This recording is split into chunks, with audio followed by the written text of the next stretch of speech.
Està malament el panorama. Hi ha coneixement de quins són els factors que porten a la malaltia cardiovascular. I tant que vostè sap que el tabaquisme, el colesterol elevat, la pressió són dolents, però d'aquí a l'acció hi ha una gran distància. I la realitat que el que està passant és que no hi ha una conscienciació pública o una acció que està baixant la malaltia. En realitat la malaltia cardiovascular està augmentant per dos motius. Un és l'obesitat, que dona lloc a la pressió arterial alta, les alteracions del colesterol i la diabetis, i per un altre està augmentant la població. És a dir, que ens trobem en una situació que és molt paradòxica, i és que la vida s'està allargant, però per una altra part la mortalitat està augmentant més tard. És a dir, que aquest és el problema que ens trobem, i tractar la malaltia tard sempre és caríssim.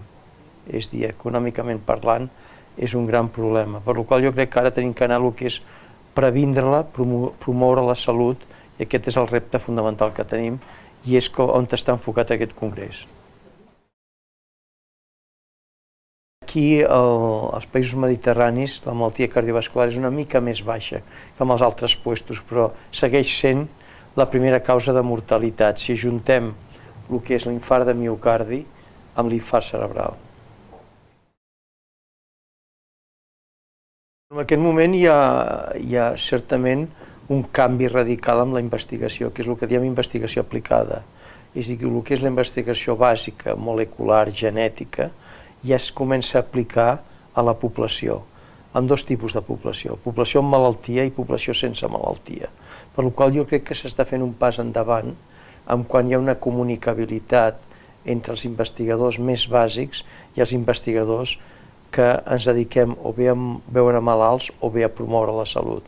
Això és molt important el que s'està portant a terme en aquest moment, cosa que dona molta esperança.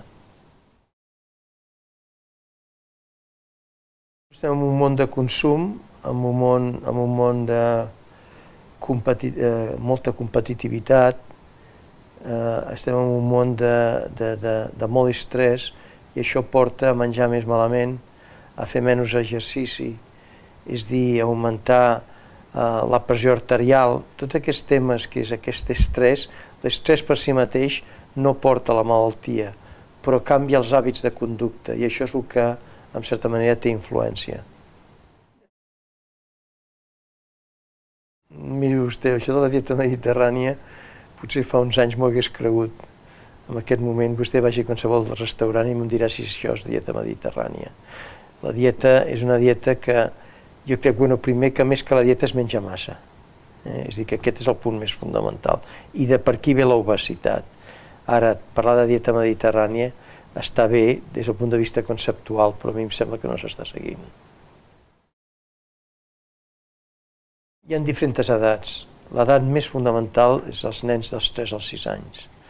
Els hi pots infundir i transmetre alguna cosa que els adults no captem. I és la prevenció o promoure la salut com una prioritat. I això ho estem fent amb un estudi a Colòmbia de 6.000 nens i a Espanya comencem amb 64 escoles ara en aquest moment. Això crec que tindrà impacte, que la conducta del nen quan sigui gran, una vegada se li ha influït amb aquesta finestra d'oportunitat que és dels 3 als 6 anys, això tindrà impacte.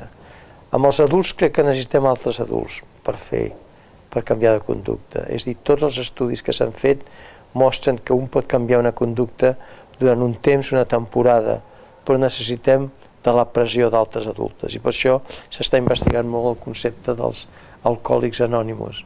És a dir, que els adults ens ajudem a mantenir la pressió arterial, a mantenir el pes, al deixar de fumar, i amb això són aspectes d'investigació que estem portant a terme, certament nosaltres a la illa del Caribe, la illa de Granada. És a dir, el concepte que els adults necessitem ajuda, els nens no, capten de seguida.